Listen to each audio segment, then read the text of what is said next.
The nose. It's a completely unique cone-like structure of flesh, bone, cartilage, and nerves. It sits right in the middle of the human face and is arguably a person's most identifiable feature. The nose also has a spiritual significance. The word nose and nose is the most blatant example of the connection between knowledge and nostrils. Other examples are more gruesome. The history of nasal mutilation can be tracked way back to the Dark Ages, and unfortunately still continues in some countries to this day.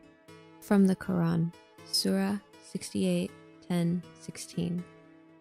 Nor yield to the wretch of many oaths, the mischief-making slanderer, the opponent of good, the wicked transgressor, the bully of doubtful birth to boot.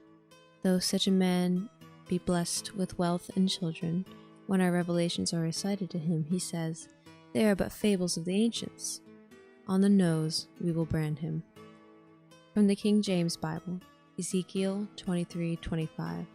And I will set my jealousy against thee, and I shall deal furiously with thee. They shall take away thy nose and thine ears, and thy remnant shall fall by the sword. They shall take thy sons and thy daughters, and thy residue shall be devoured by fire. Both of these passages indicate that those who are disloyal to God were punished with a physical disfigurement.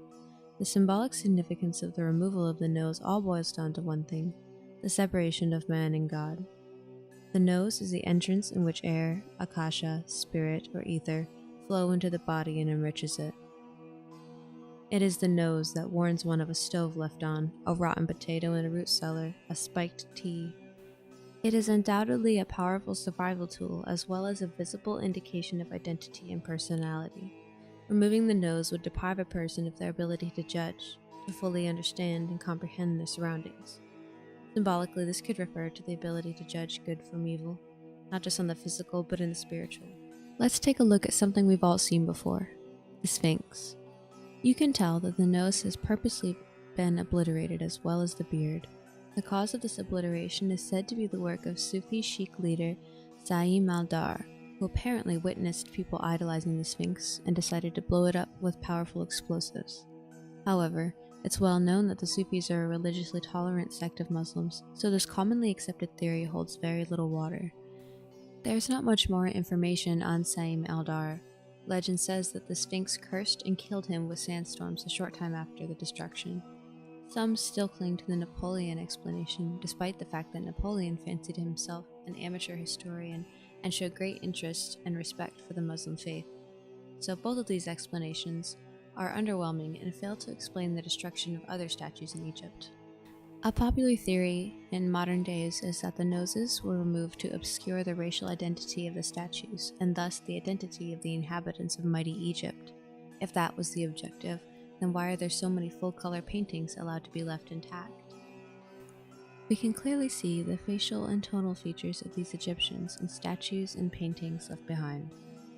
If there was some kind of agenda to simply destroy the true identity of the Egyptians, it would all be dust. From the book, The Gods of the Egyptians, we have a quote: "Unlike the foreigners, Syriac or otherwise, living in Egypt, the native Egyptians never converted to Christianity. It was the Syrian migration to Alexandria that constituted the bulk of the early Christians to Egypt." The destruction of noses on statues goes beyond Egypt and into ancient Greece and Rome. We see here that not only statues of gods, but members of the Caesar's own family were vandalized in this manner. Here, we can see a cross carved into the head of a statue, and here, the same icon on this Egyptian wall. It's understandable to assume that the missing noses on all these statues are due to accidental damage, erosion, or the instability of the material in which it was formed from. And that may be very true with some of these. However, some of these, I think, have a different story. When we look into the etymology of the word nose, we get a very interesting definition. Nose. To put the nose out of joint. This common expression to signify that a new favorite has displaced the old, or that a newcomer has rendered the welcome of one who preceded him less warm than formerly, has no reference to the nasal organ. The Gaelic term, nos, custom usage, whence to put the nos out of joint would be to disarrange or alter the pre-existing culture or usage, as when a new baby is born into a family. It attracts to itself the favor formerly accorded to its immediate predecessor. When it comes to Gnosis and Gnosis, there is an undeniable link. No one person has all the answers, but what any honest researcher can realize is that we have lost the knowledge of something so fundamental as our history.